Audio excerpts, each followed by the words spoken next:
She held the blade with both hands. The weight of it surprised her. It was heavier than she had imagined, this curved iron sword that had belonged to the man now lying unconscious on the bed below her. The canopy of the tent swayed gently in the desert wind, and the only sound was the thick, labored breathing of the most feared military commander in the ancient world. His breath stank of wine. His neck was exposed, tilted at an angle against the silk cushions, the tendons visible beneath skin darkened by years of desert campaigns.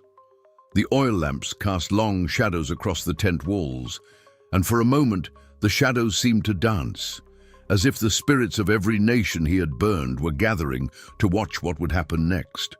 Her name was Judith. She was a widow. She was alone in the tent of a man who commanded 170,000 soldiers. And she was about to do something that no army, no king, and no warrior in all of Israel had been able to do. She gripped his hair, she pulled his head back, and she whispered a prayer so quiet that only God could hear it. Then she swung. The blade struck the neck. Once, the flesh parted. The blood came sudden and dark, soaking into the silk, pooling beneath the body like a tide rolling in. But the head did not separate. Not yet. She pulled back the sword. Her arms shook. Her knuckles whitened against the handle. She swung again. This time, the blade cut through. Cartilage, vertebrae, sinew. The head came free in her hand, heavy and warm, the eyes still half open, the mouth slack. She held it by the hair for a moment, and the lamplight caught the blood dripping from the severed neck, each drop catching the flame before it fell. Then she placed the head of Holofernes, supreme general of the armies of Nebuchadnezzar, conqueror of nations, destroyer of temples, the man who had promised to erase Israel from the face of the earth, into a simple food bag. The same bag she had carried into the camp 4 days earlier, filled with cheese and bread and wine, as though she were nothing more than a beautiful refugee seeking protection from a stronger power. She pulled the drawstring tight. She handed the bag to her maidservant, a woman whose name history has not preserved, but whose courage was equal to her mistress's own. And together, as they had done every night for 4 nights, the 2 women walked out of the Assyrian camp and into the darkness, past the sentries who knew them by now, past the thousands of tents where soldiers slept without knowing that their commander's head was being carried home in a sack.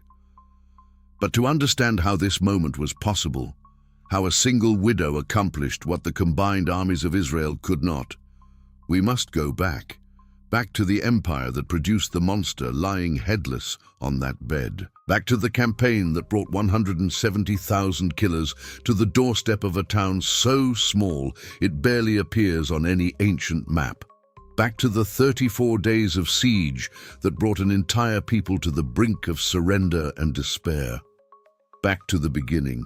If you had been alive in the 7th century before Christ and someone had spoken the word Assyria in your presence, you would not have thought of a nation. You would have thought of a nightmare. The Assyrian Empire was not merely a military power. It was a philosophy of terror made manifest in iron and blood.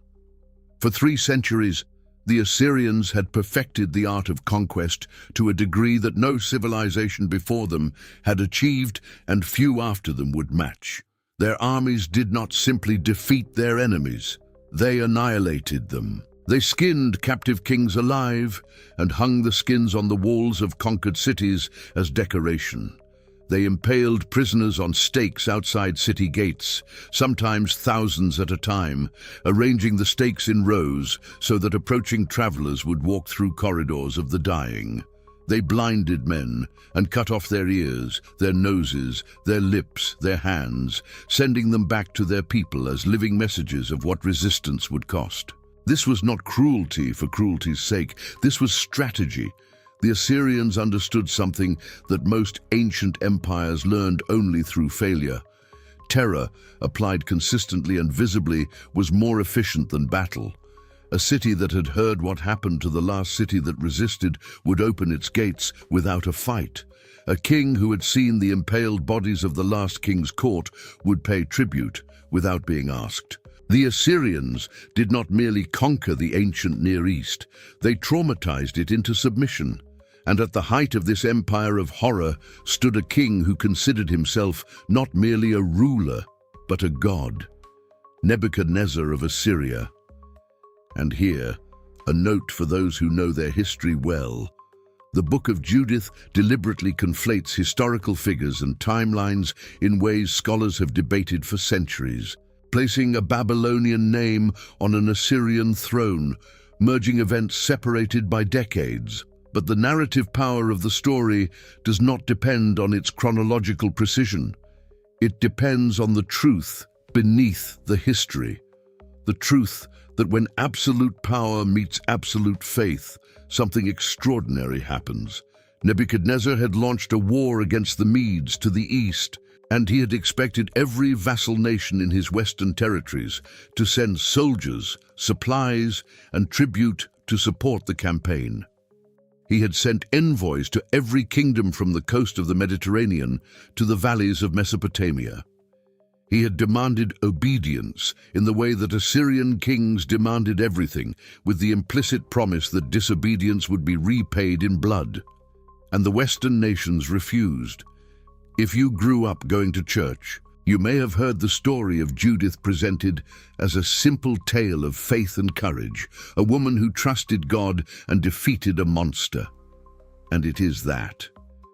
But it is also something far more dangerous, far more complex, and far more brutal than any Sunday school lesson ever suggested. The full story begins not with a heroine, but with an emperor's rage. When Nebuchadnezzar learned that the Western nations had rejected his call to arms, his fury was absolute. Scripture records his response in the book of Judith, chapter 2, and the language is not subtle. He swore by his throne, by his kingdom, and by his own name that he would take vengeance on every territory that had defied him. Not defeat, not punish, vengeance.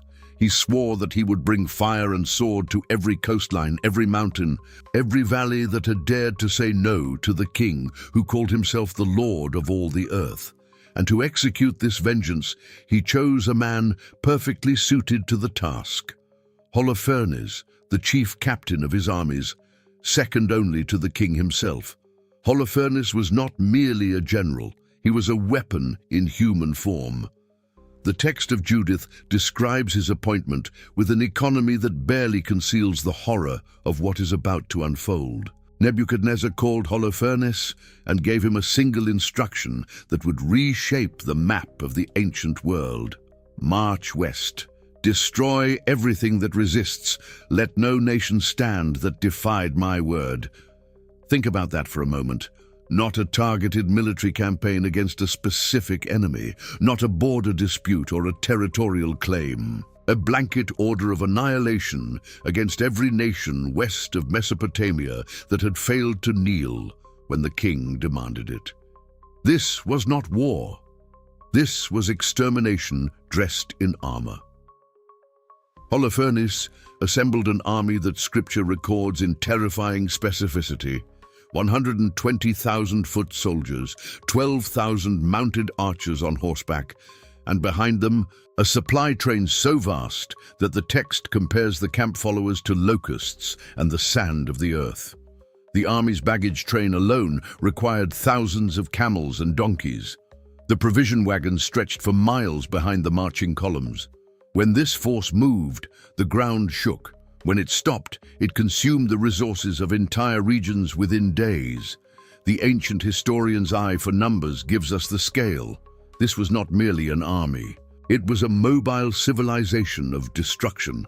The march began, and what followed was not a campaign in any meaningful military sense. It was a procession of horrors. Holofernes swept down from the plains of Nineveh, crossed the Euphrates, and moved through Mesopotamia into Syria and the coastal regions like a flood of iron. City after city fell. But the word "fell" does not capture what happened. Holofernes did not simply conquer, He erased. He burned the harvests in the fields so that those who survived the sword would starve. He cut down the sacred groves where people worshipped. He demolished the temples and altars of every god that was not Nebuchadnezzar, because Nebuchadnezzar had demanded that he alone be worshipped as divine. Every local deity, every ancestral shrine, every sacred place that a people had maintained for generations, torn down, burned, scattered. The text of Judith, chapter 3, verse 8, states it with devastating simplicity. He destroyed all their gods, that all nations should worship Nebuchadnezzar only, and that all tongues and tribes should call upon him as God. This was not merely military conquest, this was the annihilation of identity. Holofernes was not just taking land and treasure, he was taking meaning. He was stripping conquered peoples of the stories they told themselves about who they were, replacing their gods with a mortal king, replacing their history with obedience. The nations that surrendered to him did not merely open their gates. They prostrated themselves before him, begging to be made servants, offering their fields and flocks and daughters if only he would spare their lives. And Holofernes accepted their surrender. He garrisoned their cities, he took their wealth, and he continued marching. One by one, the coastal cities fell: Sidon, Tyre, the cities of the plain, the territories of Moab and Ammon. Nation after nation that had once boasted of their independence now sent delegations to meet Holofernes on the road, crowns removed, necks bowed, voices trembling with a submission that was less obedience than naked terror. And then, as this unstoppable tide of destruction swept southward along the coast and turned inland toward the mountains of Judea, something extraordinary happened. Something that Holofernes had not encountered in his entire campaign of annihilation. Something that, for the first time, made him pause. The Israelites did not surrender. When word reached the people of Israel that Holofernes was coming, that the same general who had burned the temples of a dozen nations was now marching toward Jerusalem, the reaction was not submission. It was prayer. The high priest in Jerusalem sent orders throughout Judea to fortify the mountain passes, to store grain, to prepare for siege. And most critically, the people stationed themselves in the hills above a town called Bethulia, a small settlement that controlled the only viable pass through the mountains toward Jerusalem. If Holofernes wanted to reach the holy city, he would have to go through Bethulia, and the people of Bethulia intended to hold. Now pause here and understand the geography, because geography is everything in this story. Bethulia sat on a ridge overlooking a narrow mountain pass. The town itself was unremarkable: a few hundred families, stone houses, a marketplace, a spring that provided the town's water supply. But its position was extraordinary. It was a cork in a bottle. Any army moving through the Jezreel Valley toward the Judean highlands had to pass through the gap that Bethulia controlled.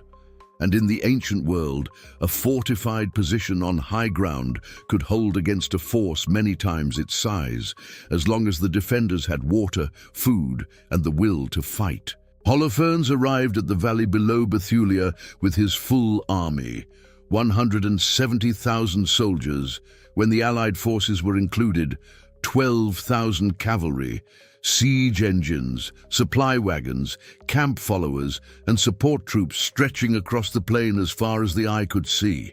The text tells us that when the Israelites saw the size of the army encamped below them, they were greatly terrified. And they said to one another that these men would consume the face of the whole earth, and that neither the high mountains nor the valleys nor the hills would be able to bear the weight of their number. Imagine standing on the walls of Bethulia and looking down at that.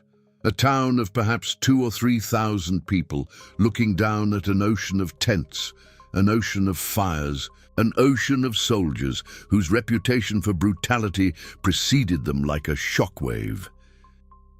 Every person in Bethulia knew what had happened to the cities that had resisted Holofernes. They knew about the impaled bodies, the burned temples, the enslaved populations, and they knew that the same fate awaited them if their walls fell. But before Holofernes could attack, something unexpected happened. A man named Achior, the leader of the Ammonite auxiliary forces who had joined the Assyrian campaign, requested an audience with Holofernes and delivered a warning that would echo through the entire story. Achior told Holofernes the history of Israel. He told him about a people who had been slaves in Egypt and had been delivered by their God.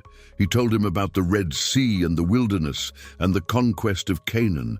And then he said something that made Holofernes furious. He told him that the Israelites could not be defeated. Not by any army, not by any siege, not by any force of arms, as long as they remained faithful to their God. The only way to defeat Israel, Achior said, was if the Israelites sinned against their God. If they remained righteous, their God would defend them, and no army on earth would prevail. Holofernes laughed. His officers laughed. The entire command tent erupted in contempt.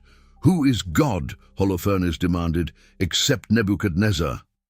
Achior was seized by Holofernes' guards and cast out of the camp, bound and left at the base of the hill below Bethulia, where the Israelites found him, cut his bonds, and took him into the city, an act of mercy that would have consequences no one could have foreseen. But Holofernes was not a fool. He was an experienced commander, and he understood that attacking a fortified mountain town with infantry would cost him thousands of soldiers. The narrow pass negated his numerical advantage. The high ground gave the defenders every tactical benefit. So Holofernes chose the strategy that Assyrian commanders had perfected over centuries of siege warfare. He would not attack the walls, he would take the water. His scouts had identified Bethulia's vulnerability within days of arriving. The town's water supply came from a single spring that emerged at the base of the hill outside the walls. Additional water was channeled through aqueducts from streams in the surrounding hills. Holofernes ordered his troops to seize the spring and cut the aqueducts. Every source of water flowing into Bethulia was blocked, diverted, or guarded by Assyrian soldiers. This is the verse your Sunday school teacher skipped, and now you know why. Because what followed was not a battle, it was something far worse than a battle. It was a slow, methodical execution of an entire town through the most basic human need. The cisterns ran dry within days. The stored water lasted a little longer, but in the heat of the Judean summer, with thousands of people and their livestock crowded inside the walls, the water disappeared with terrifying speed. Children were the first to suffer. Their lips cracked, their eyes sank into their skulls. Mothers held infants who could no longer cry because their bodies had no moisture left for tears. The elderly collapsed in the streets, their bodies shutting down organ by organ as dehydration consumed them. The book of Judith describes it with a restraint that makes the horror worse, not better. Their young men fainted in the streets and in the passages of the gates, and there was no longer any strength in them. 34 days. For 34 days, the people of Bethulia endured this. 34 days of watching their children wither. 34 days of rationing mouthfuls of water that grew more precious than gold. 34 days of staring down at the Assyrian camp where soldiers bathed in the streams they had seized, where horses drank freely from the captured springs, where the army that was killing Bethulia did not even need to lift a sword to do it. And then the people broke. They gathered before the town leaders, Uzziah, Shabri, and Shamis, the elders who had ordered Bethulia to resist, and they cried out in anguish. They demanded surrender. They said that it would have been better to be enslaved by the Assyrians than to watch their children die of thirst. They said that God had abandoned them. They said that God had sold them into the hands of their enemies because of the sins of their fathers. And they demanded that the gates be opened, that Bethulia surrender, that the nightmare end, even if the price was slavery and the destruction of their identity as a people. Uzziah, the chief elder, stood before the crowd. He was a man caught between impossible choices. He knew that surrender meant the destruction of Bethulia's temple, the forced worship of Nebuchadnezzar as god, and the enslavement or death of every man, woman, and child who had defied the Assyrian Empire. But he also knew that the people were dying, that children were dying, that every day of resistance cost lives that no victory could restore. So Uzziah made a compromise that would have been unthinkable under any other circumstances. He told the people to hold on for 5 more days. 5 days. If God did not send deliverance within 5 days, Uzziah would open the gates and surrender Bethulia to Holofernes. 5 days to test whether God was real. 5 days to test whether faith was worth the life of a child. It was into this moment, this impossible, suffocating, desperate moment, that the woman named Judith stepped forward, and nothing would ever be the same. But before we meet her, we must understand what she was walking into. Holofernes, camped below the walls with his army of 170,000, was not merely confident, he was contemptuous. He had already begun to treat the siege of Bethulia as a formality, a minor delay before his march on Jerusalem. His officers held feasts every night. His personal tent was a palace of silk and purple and gold with silver columns, a canopy embedded with precious stones, and a bed large enough for 4 men.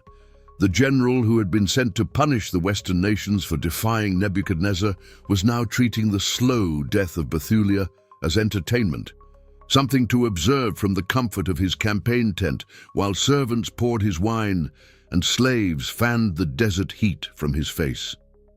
Every night, Holofernes drank, not casually, excessively. The text of Judith makes this point repeatedly, as though the author wanted to ensure that the reader understood. This was a man whose appetites had no limits. He consumed wine the way his army consumed nations, without restraint, without thought, without any awareness that excess itself could become a weapon in the right hands. And somewhere above him, on the ridge that his army was slowly strangling, a widow was about to prove that it could. This was the world into which Judith was born, and from which Judith would emerge as something the ancient world had never seen. A woman who did not wait for God to send a warrior, a woman who became the warrior herself. And the weapon she chose was not a sword. Not at first. At first, the weapon was something far more dangerous. Herself. Judith, daughter of Merari, wife of Manasseh, widow of 3 years and 4 months. The text of Judith introduces her with a genealogy that stretches back through generations, name after name after name, as though the author wanted to anchor this woman so deeply in the soil of Israel that no one could ever question where she came from or whose blood ran in her veins. She was not an outsider. She was not a foreigner. She was Israel distilled into a single human being. Its faith, its beauty, its stubbornness, its willingness to do terrible things in the name of survival.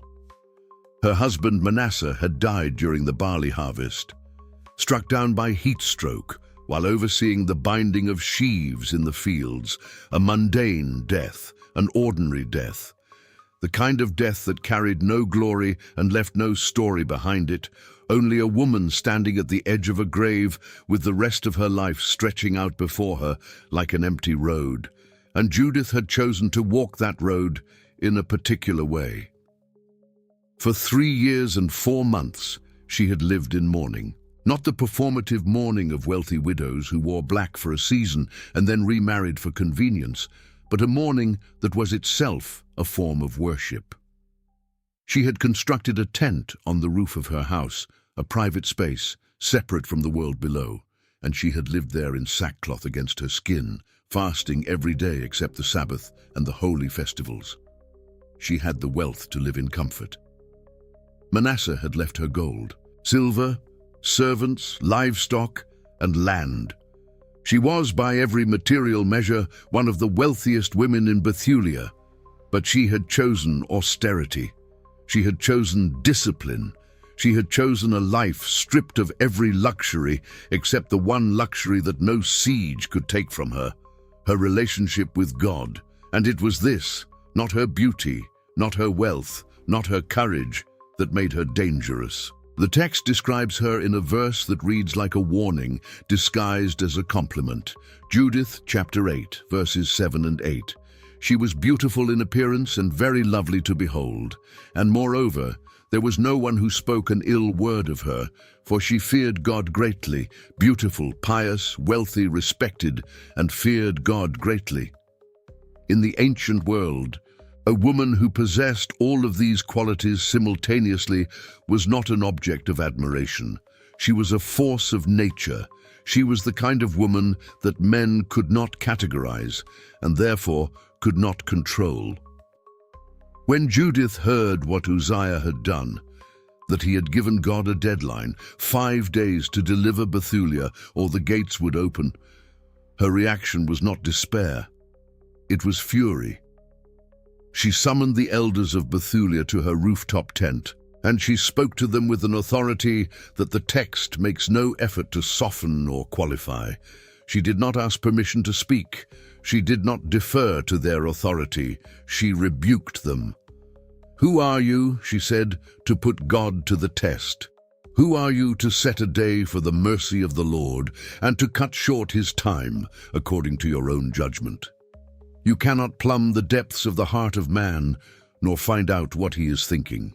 How then will you search out God, who made all these things, and know his mind, or comprehend his thought? No, my brothers, do not provoke the Lord our God to anger." Think about that.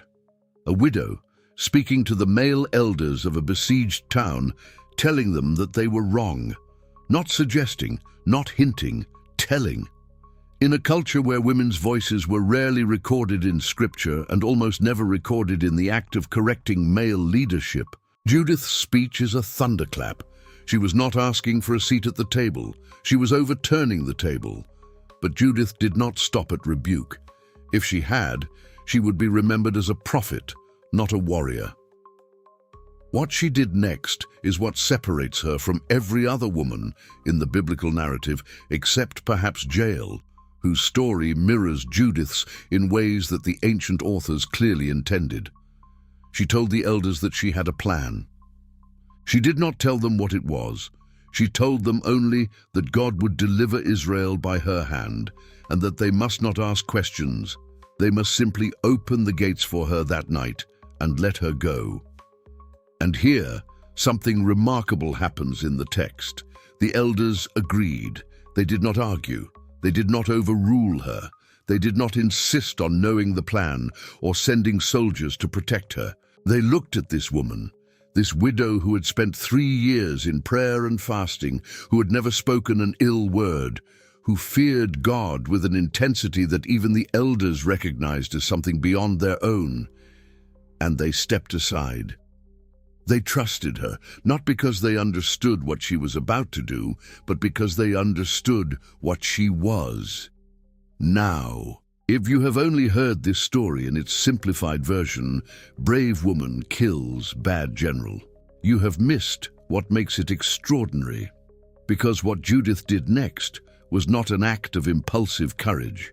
It was an operation planned with the precision of a military strategist, the psychological insight of a master manipulator, and the spiritual conviction of someone who believed with absolute certainty that God was directing every step. This is where the story becomes something else entirely. This is where the widow becomes the architect. Judith began with prayer. Not a quick prayer, not a muttered blessing, an extended, agonized, detailed prayer that occupies the entire 9th chapter of the book of Judith and stands as one of the most extraordinary speeches in all of biblical literature. She fell on her face. She put ashes on her head. She uncovered the sackcloth she wore against her skin. and she cried out to God with a voice that the text implies could be heard beyond the walls of her rooftop chamber. Her prayer was not a request for protection. It was a request for permission to deceive. This is the detail that most retellings leave out, the detail that makes Judith's story morally complex in ways that comfortable faith does not like to examine. She asked God to bless her lies. She asked God to make her deception so convincing that it would destroy the man she intended to deceive. She asked God to use her beauty as a weapon and her words as a blade. Scripture records her prayer in Judith chapter 9, verses 12 through 14, and the language is as raw as anything in the Old Testament. I pray thee, O God of my father, and God of the inheritance of Israel, Lord of the heavens and earth, creator of the waters, King of every creature, hear thou my prayer, and make my speech and deceit to be their wound and stripe, who have purposed cruel things against thy covenant and thy hallowed house, and against the top of Sion. Make my speech and deceit to be their wound. She was not asking God to send an angel or an earthquake or a plague. She was asking God to weaponize her, to turn her voice, her face, her body, her intelligence into instruments of destruction. And the terrifying implication of everything that follows is that God said yes. When the prayer was finished, Judith rose from the ground and began the most deliberate transformation in biblical literature. She washed the ashes from her skin. She removed the sackcloth. And then, with the methodical precision of someone preparing not for a seduction, but for an assassination, she began to dress.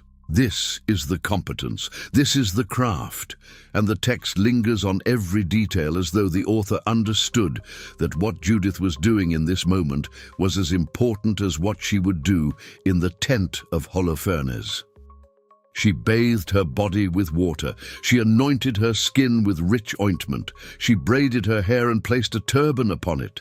She put on the garments of gladness, the finest clothing she owned, the clothes she had not worn since her husband was alive.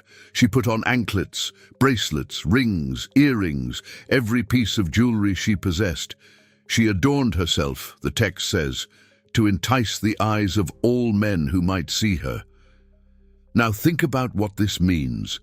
For 3 years and 4 months, Judith had lived in sackcloth. She had denied her body every pleasure. She had fasted until her flesh clung to her bones. She had not worn fine clothing, had not adorned herself, had not allowed any man to see her as anything other than a grieving widow devoted to God. For 3 years, she had been invisible, and now, in a single evening, she made herself impossible to ignore. This was not vanity. This was engineering.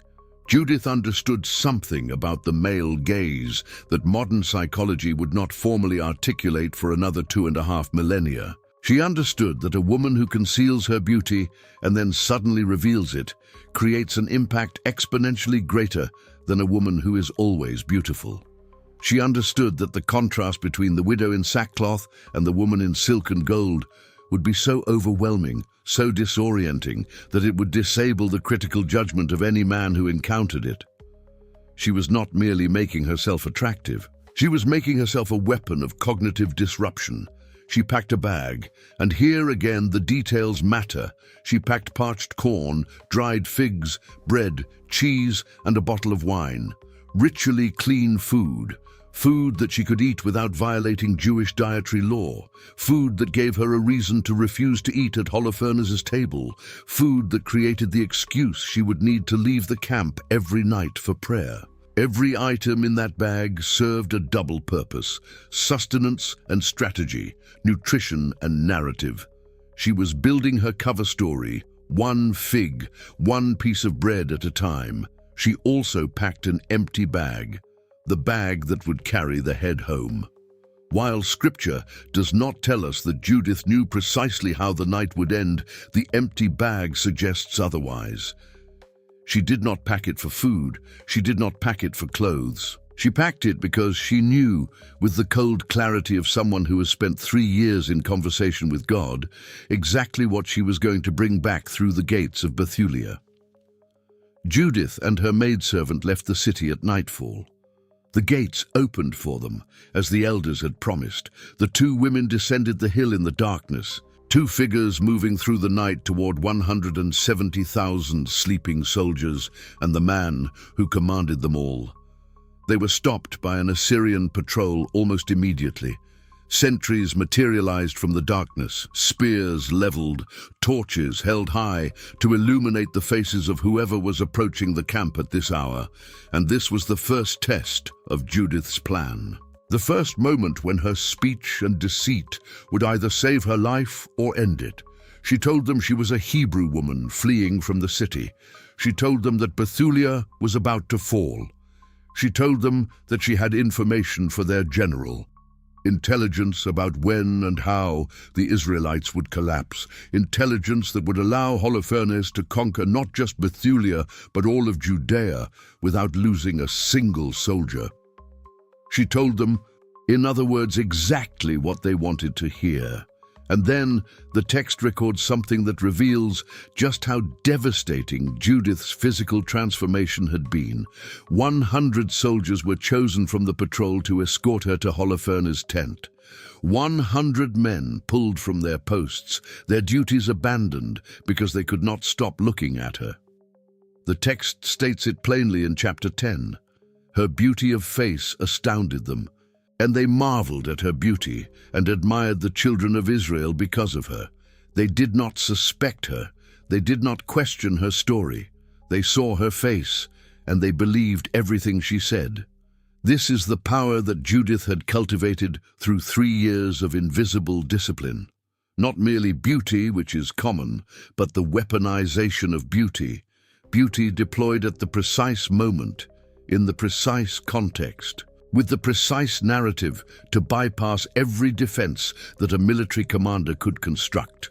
100 soldiers escorted her through the camp, past the rows of tents, past the cavalry lines, past the siege equipment and the supply wagons, and the thousands of soldiers who paused in whatever they were doing to watch her pass. A Hebrew woman walking through the Assyrian camp in the middle of the night, and instead of seizing her as a spy or a prisoner, they cleared a path. Then she stood before Holofernes. The general was in his tent, that magnificent tent of purple and gold, with its silver columns and its canopy woven with emeralds and precious stones. He was reclining on his bed behind a mosquito net made of purple and gold and decorated with more gems. The wealth of a dozen conquered nations was on display in this single tent. A portable palace that traveled with the man who had burned the temples of every god between Nineveh and the sea. Judith prostrated herself before him, face to the ground, the posture of absolute submission. And Holofernes, precisely as she had calculated, told her to rise. "Do not be afraid," he said. "I have never hurt anyone who chose to serve Nebuchadnezzar, the king of all the earth." It was a lie. Holofernes had hurt everyone. He had destroyed the cities of nations that had surrendered willingly. He had torn down the temples of peoples who had begged for mercy. But the lie told Judith something valuable. It told her that Holofernes needed to see himself as reasonable, as magnanimous, as a man who punished only the defiant, never the obedient. This was his weakness, not wine, not lust. Ego. He needed to believe that the world bent to him not through terror, but through the rightness of his power, and Judith fed that need with every word she spoke. She told Holofernes a story, a brilliant, layered, technically truthful but fundamentally deceptive story that demonstrated a level of psychological manipulation so sophisticated it borders on art. She told him that the people of Bethulia were about to sin against their God, that they were so desperate from thirst and hunger that they were about to eat the consecrated food reserved for the priests, food forbidden to ordinary people by divine law. She told him that when they committed this sin, God would withdraw his protection, and Holofernes would be able to destroy them without resistance. Every word of this was technically true. The people of Bethulia were indeed desperate. They were indeed on the verge of abandoning their faith. And the theological framework Judith described, that God protected Israel only so long as Israel remained faithful, was the exact same framework that Achior the Ammonite had described to Holofernes weeks earlier, the same warning that Holofernes had laughed at and punished Achior for delivering. But Judith delivered it differently. She delivered it from her knees, looking up at him with eyes that 3 years of prayer and fasting had made luminous. She delivered it with a voice calibrated to convey both intelligence and vulnerability. She delivered it while wearing silk and gold and smelling of expensive ointment. And so the same information that had enraged Holofernes when a man spoke, it made him lean forward with fascination when this woman spoke it. Holofernes was enchanted. His officers were enchanted. The text says that her words pleased Holofernes and all his servants, and they marveled at her wisdom. They did not hear a trap being set. They heard what they wanted to hear. Confirmation that they would conquer, that their cause was just, that even the God of the Hebrews would ultimately serve the power of Nebuchadnezzar. Judith asked for 3 things, and each request was a component of her escape plan. First, she asked to be allowed to keep her own food, so she would not have to eat at the Assyrian table and violate her dietary laws. This meant she would always have her bag with her, the bag that would carry the head. Second, she asked to be allowed to leave the camp each night to pray in the valley. This established a pattern. Sentries would see her leave with her maidservant every night, and they would stop questioning it. On the night she left with the head, they would assume it was just another prayer outing. Third, she asked Holofernes to be patient, to wait until God revealed to her the exact moment when the Israelites' sin would be complete and the attack could begin. Each request was granted. Each was granted enthusiastically. And each was another bar in the cage that Judith was building around a man who believed he was the one in control. For 3 days, Judith lived in the Assyrian camp. Each night, she left with her maidservant to pray in the valley, walking past the sentries who had grown accustomed to her routine. Each day, she ate her own food from her own bag and waited. She waited with the patience of someone who had spent 3 years waiting. She waited with the discipline of someone who had fasted for over 1,000 days. She waited because the plan required one more element. One element that she could not manufacture. One element that had to come from Holofernes himself. He had to invite her to his bed. On the 4th day, it happened. Holofernes instructed his personal servant Bagoas to persuade Judith to join him for a private banquet.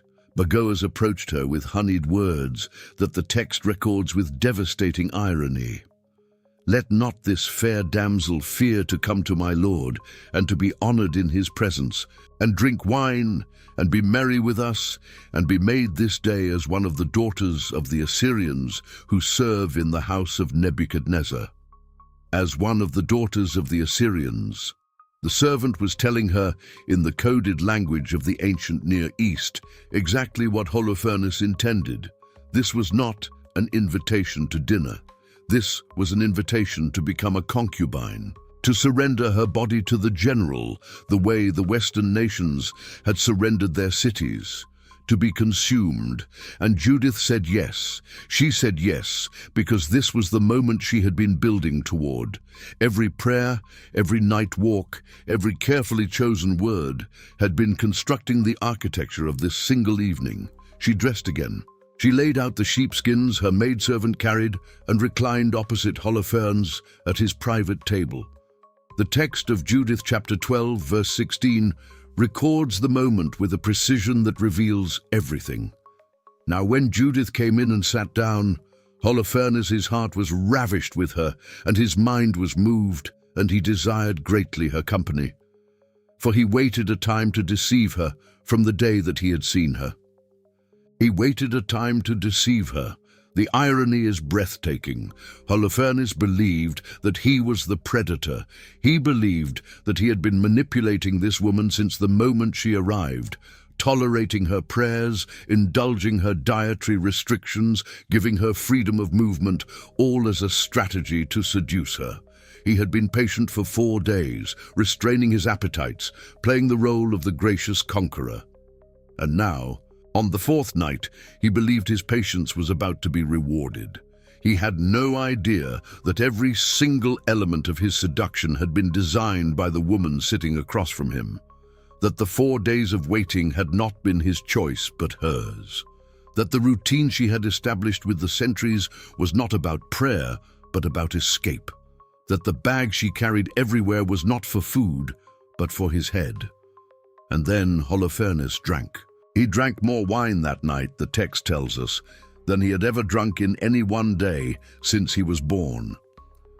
This is a man whose drinking was legendary even among Assyrians, a culture that viewed excessive consumption as a mark of power. And on this night, he outdrank even his own extraordinary standard. He drank until his body surrendered, until his mind went dark, until he collapsed on his bed in a stupor so deep that it was indistinguishable from death. Everyone withdrew. Bagoas closed the tent from outside. The servants went to their beds. The camp fell silent. And Judith was left alone in the tent with Holofernes, who lay sprawled across his bed, dead to the world, his neck exposed, his sword hanging from the bedpost above his head. The architect had built her trap. Every piece was in place. The sentries knew her routine. The maidservant waited outside with the empty bag. The gates of Bethulia would open for her return. And the man who had promised to erase Israel from the earth was lying unconscious at her feet.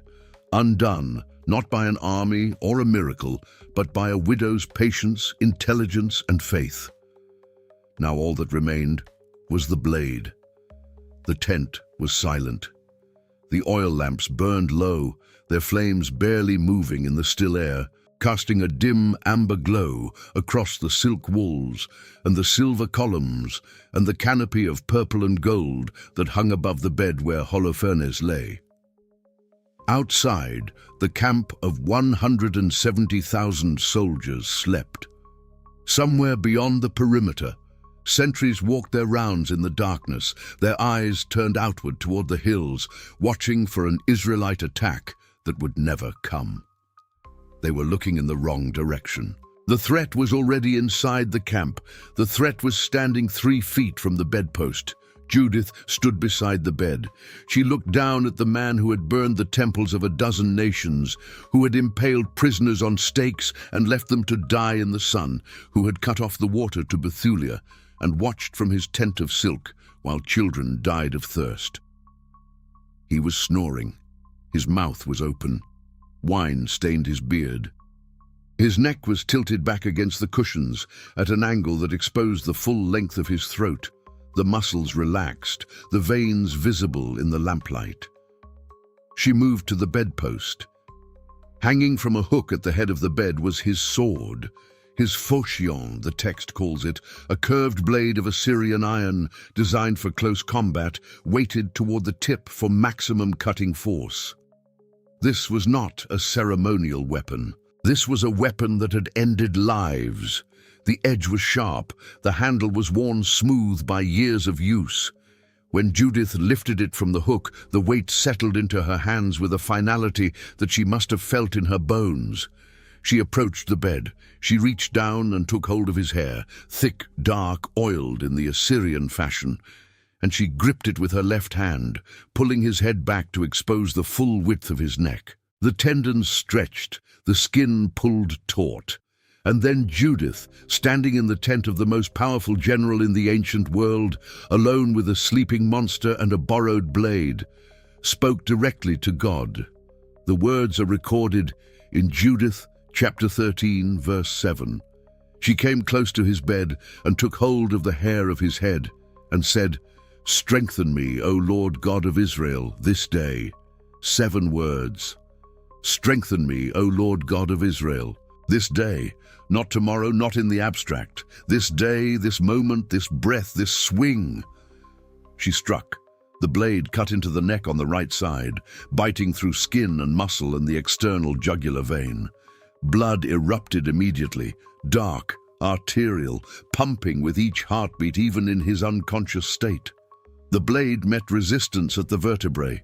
The curved iron caught on bone. The body convulsed once, a reflexive spasm, the nervous system reacting to catastrophic trauma even as the brain remained drowned in wine. His legs twitched, his hands opened and closed. Judith pulled the blade free. Blood ran down the handle and over her knuckles. It soaked into the silk sheets. It pooled on the bed in a widening circle that caught the lamplight and turned it red. She struck again. The second blow was the decisive one. She swung with everything she had, with the strength of a woman who had survived 3 years of grief and fasting, with the precision of someone who understood that hesitation was death, with the force of 34 days of watching her people die of thirst while this man bathed in stolen water. The blade severed the remaining tissue and vertebrae. The head separated from the body. She held it. For a moment that has been painted by Caravaggio and Artemisia Gentileschi and 100 other artists across 5 centuries. She held the severed head of Holofernes by the hair, the neck still dripping, the eyes half closed, the face frozen in the slack expression of a man who died without ever waking up to understand what had happened to him. Then she rolled the body off the bed. It fell to the ground with a heavy, boneless sound, the torso leaving a wide smear of blood across the silk. She pulled down the canopy from the bedposts, that magnificent canopy of purple and gold and precious stones that had been the symbol of Holofernes' power, the portable throne room of a man who had considered himself a god's instrument. She tore it down the way Holofernes had torn down the temples of every nation he had conquered. Symmetry. The canopy that had sheltered the destroyer was pulled down by the woman who destroyed him. She walked to the entrance of the tent. Her maidservant was waiting outside, exactly where she had been told to wait. Judith handed her the head. The maidservant placed it in the food bag, that ordinary bag of goat skin or leather that had carried bread and cheese and figs into the Assyrian camp 4 days earlier. The head of the supreme commander of the Assyrian armies now rested among crumbs and the residue of dried fruit. And then, as they had done every night for 4 nights, the 2 women walked out of the camp. They walked past the sentries, past the guards who had grown accustomed to seeing these 2 women leave each evening for prayer in the valley. No one stopped them. No one questioned the bag. No one looked inside. The routine that Judith had established with meticulous patience over 4 nights now functioned exactly as she had designed it. As a door that opened from the inside, a door that the Assyrians themselves had built for her without ever knowing they were building it. The 2 women crossed the valley in the darkness. They climbed the hill toward Bethulia. And when they were close enough for her voice to carry, Judith called out to the watchman on the walls with words that the text preserves as a cry of triumph that must have echoed across the valley like a trumpet blast. Open. Open the gate. God, our God, is with us. Once more, he has shown his strength in Israel and his power against the enemy, as he has today. The gates opened. The people of Bethulia, those same people who days earlier had begged for surrender, who had cursed God and demanded that the elders open the gates to the Assyrians, rushed to meet her. They lit fires for light. They gathered around the 2 women in a crowd that grew by the moment as word spread through the town that Judith had returned. And then she opened the bag. She lifted the head of Holofernes from the food sack and held it up before the crowd. The firelight caught the face of the man who had besieged them, who had stolen their water, who had starved their children, who had promised to march over their bones to Jerusalem. His eyes were open now, glazed, the pupils fixed and dilated. His mouth hung slack, Blood had dried in dark crusts along the severed neck. The crowd erupted. The text describes a reaction that was part prayer, part battle cry, part the howl of a people who had been one day from extinction and were suddenly, impossibly, alive. They blessed God. They wept. They shouted. Uzziah, the elder who had given God 5 days to act, looked at the head of Holofernes and spoke words that would echo through 2,000 years of Jewish and Christian tradition. "Blessed art thou, O daughter, by the Most High God, above all the women upon the earth.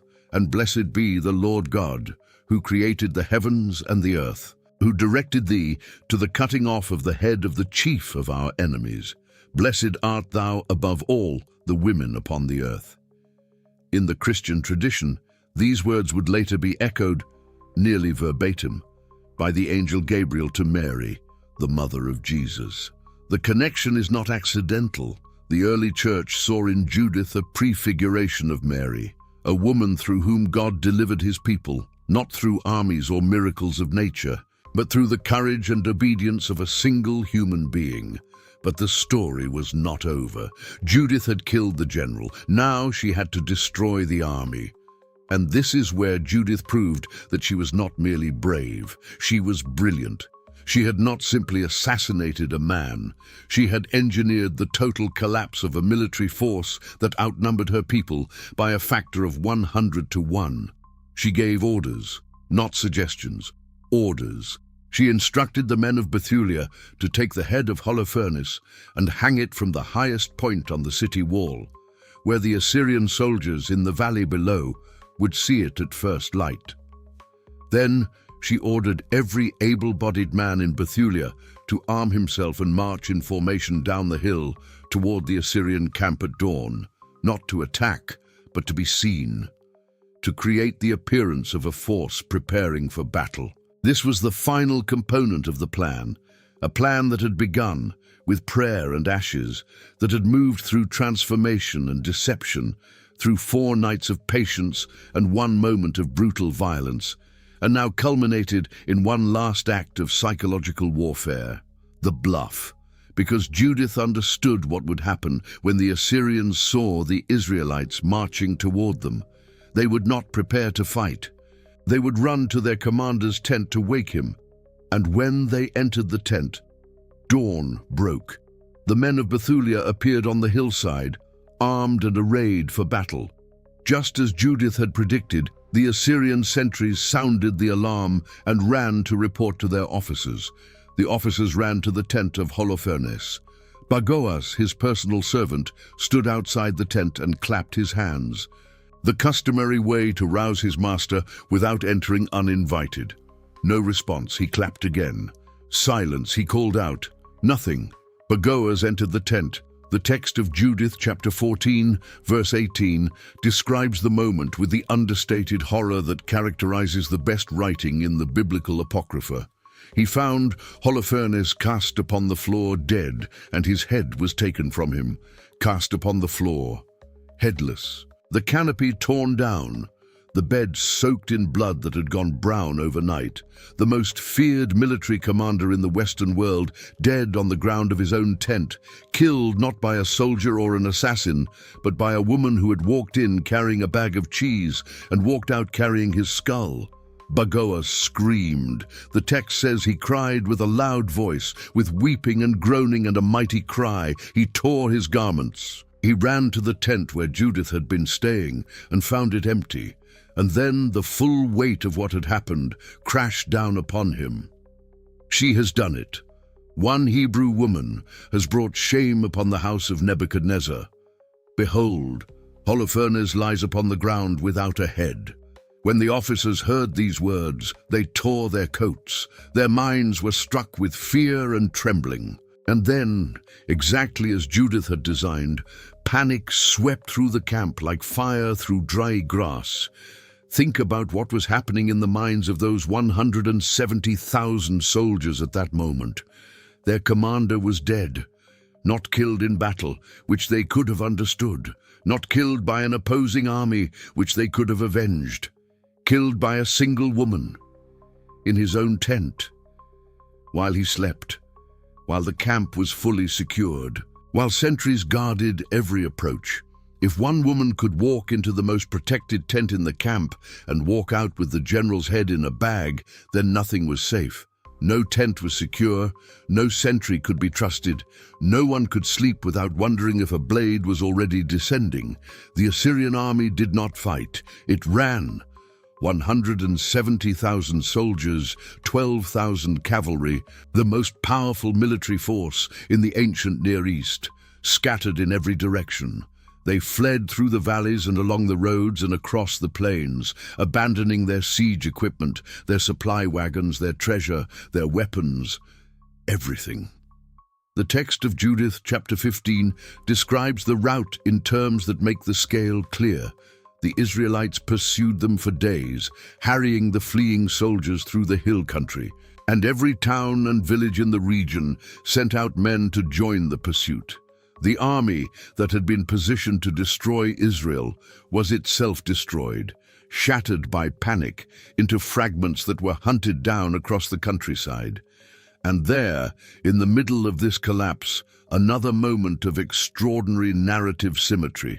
Achior, the Ammonite leader who had warned Holofernes that Israel's God would protect them, who had been punished for that warning and cast out of the camp, was brought to see the head of Holofernes. He looked at the face of the man who had laughed at his warning, the man who had demanded to know who God was, except Nebuchadnezzar. The man whose contempt for the God of Israel had been so absolute that the very idea of divine protection had seemed laughable. Achior saw the head, and he fell on his face before Judith, and he bowed down to her. And then the text tells us he believed in God greatly and was circumcised and joined the house of Israel.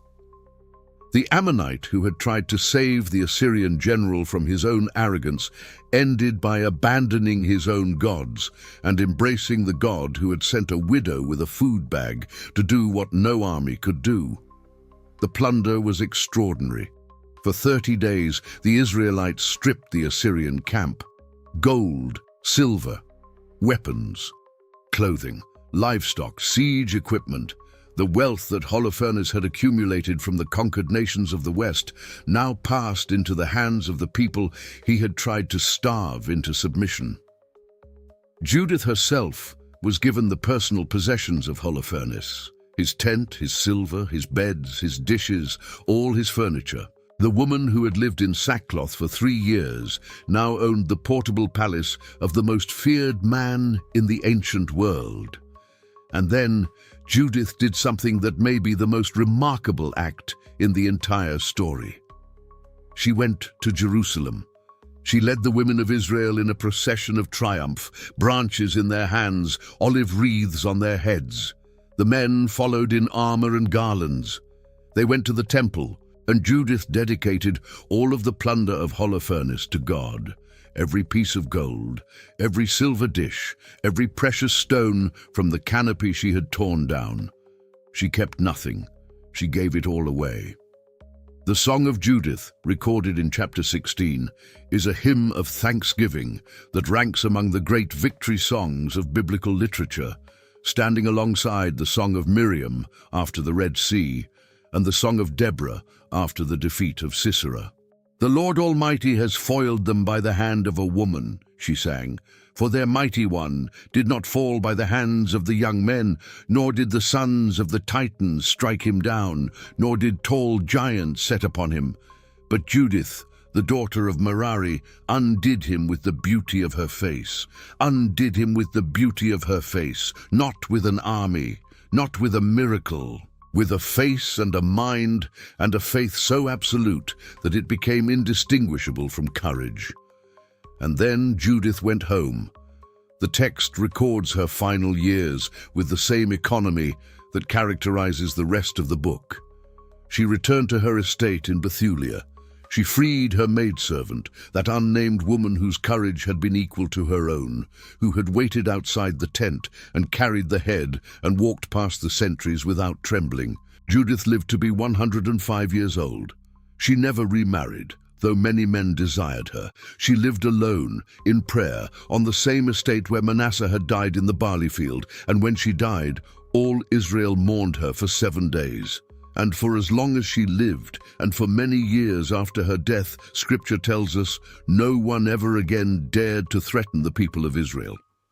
Now, let us sit with this story for a moment. Let us sit with the uncomfortable parts, the parts that the hymns and the paintings do not address.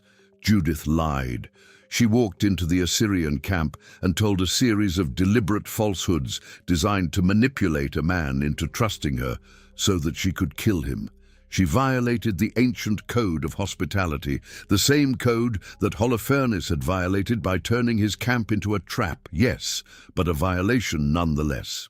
She weaponized her beauty, which the text celebrates but which also raises questions about the ethics of deception that are as relevant today as they were in the 2nd century before Christ.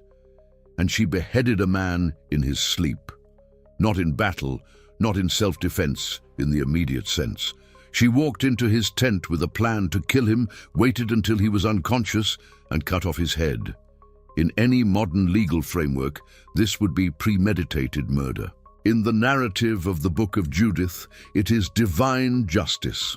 The tension between these two readings is not a flaw in the story. It is the point of the story. Judith forces us to ask questions that comfortable faith prefers to avoid.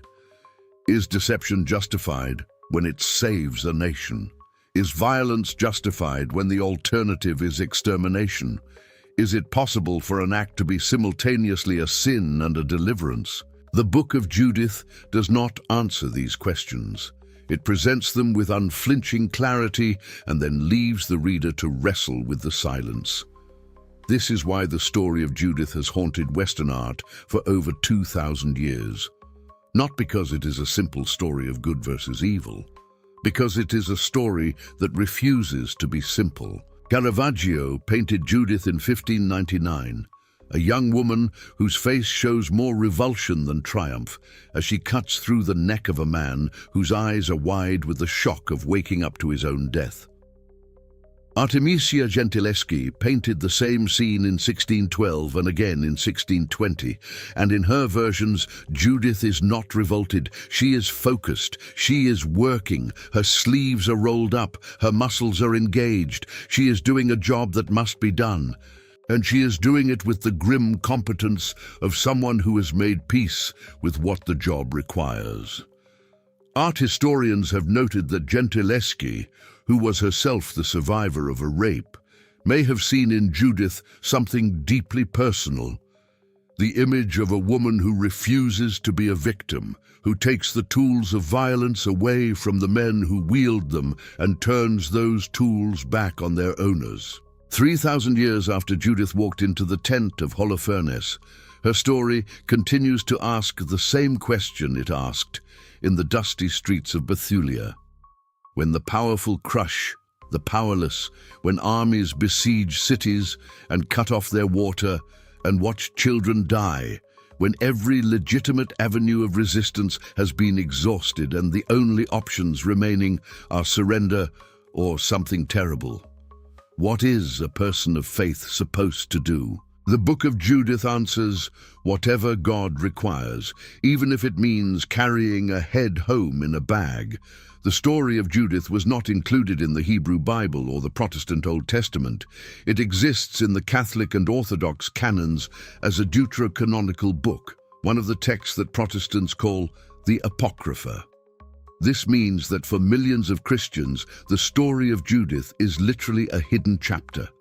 A verse so dark, so morally complex, so uncomfortable in its celebration of a woman who lied and killed and triumphed that it was removed from the scriptures that most English-speaking Christians read. And yet the story survived. It survived in Catholic tradition. It survived in Orthodox liturgy.